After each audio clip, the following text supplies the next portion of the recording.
એક્ઝેક્ટનું નાકું તૂટી ગયું પાછું.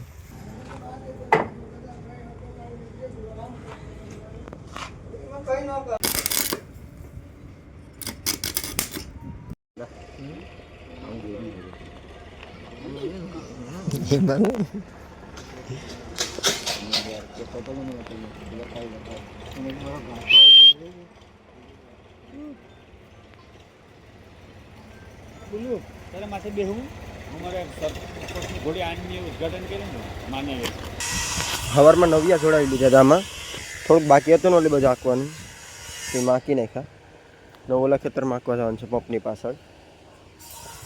ના એ લાકડા વેરે અડતાણે રસોડામાં ફર્નિચર કરવાની હતી.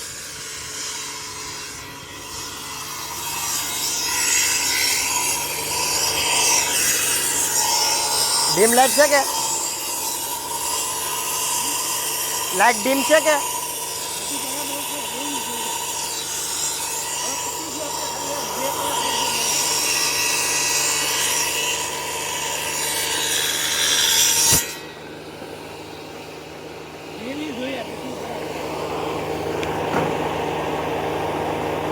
આજ વાંધો નહીં આવે. આજ કાપ નથી.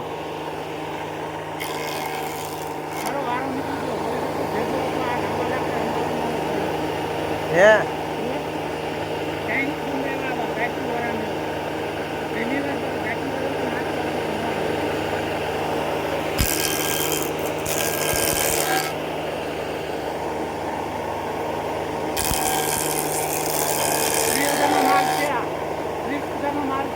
$30,000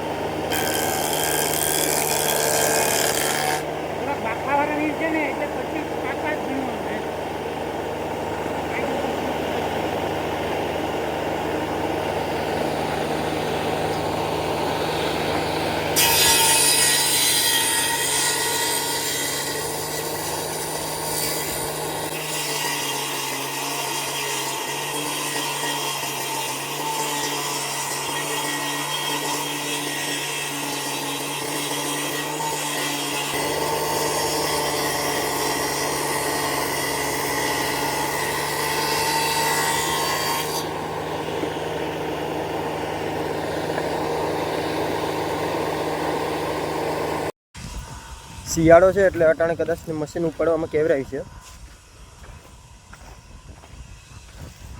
ઠંડીના લીધે ઓઇલને બધી વધારે ઠંડુ હોય, બેટરી પણ એટલું કંઈ કામ કરે નહીં. જૂના વાહનમાં એ એક શિયાળામાં થોડોક પ્રોબ્લેમ તો આવે. ટ્રાય કરીએ.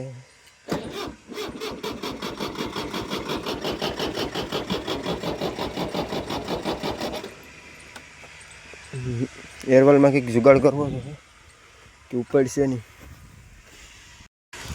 પેલા ફોર ટ્રેક્ટર હતું ને એમાંય આ પ્રોબ્લેમ આવતો. શિયાળામાં થોડોક ઉપાડવામાં કેવરાવતું. પછી એરવાલનું ઢાંકણું કાઢી ને એમાં ટ્રેક્ટરમાં તો હાથ રાખતા આડો એટલે એર ન લઈએ ગઈ એને લીધે ઉપડી જાય. આમાં થોડુંક પેટ્રોલ નાખવું પડે. પેટ્રોલ ખાલી સેજ જ નાખવાનું. એક ઢાંકણા જેટલું જ એટલું નાખશું તોય પિસ્ટન બોલવા માંડશે.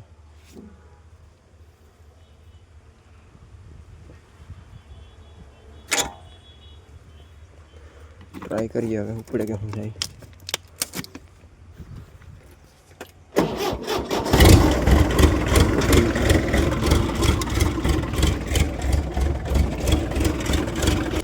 હવે સરી ખોદવાનું ચાલુ કરી દઉં. અડધીક બાકી છે. 40-45 મિનિટ આપ્યું. આ 2 ગાળા, આ એક ના 2 ગાળા જેટલું લેવાની સરી. આમાં ભાઠું વધારે આવી ગયું છે. બરી ગયેલ ભાઠું તૂટી જાય અને અહીંથી કડક આવવા માંડી ગયું. ભાઠાને લીધે આ પિન તૂટી ગઈ.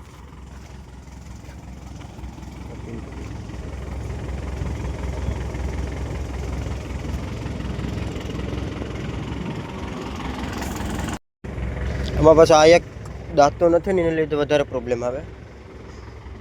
આનો બોલ તૂટી ગયેલ છે. નહીં ત્યાં પ્લેટ તૂટી ગઈ ને એને લીધે સરખું લેવાતું નથી આમાં.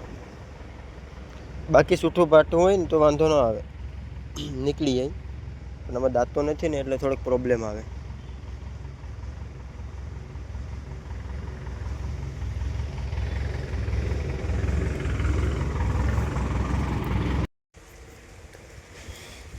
સ્વિંગ જેકનું નાકું તૂટી ગયું પાછું, અહીંથી તૂટી ગયું.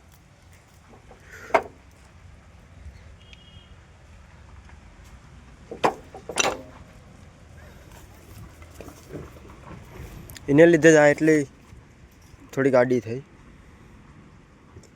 પાછું ભાઠું હતું ને એને લીધે વધારે તાકાતમાં. વેલ્ડિંગ કરાવવા માટે જ આમ આજના તારીખ ગમે એમ કરીને પૂરી કરવી જોઈએ. નારેલીઓ મુકાય એટલે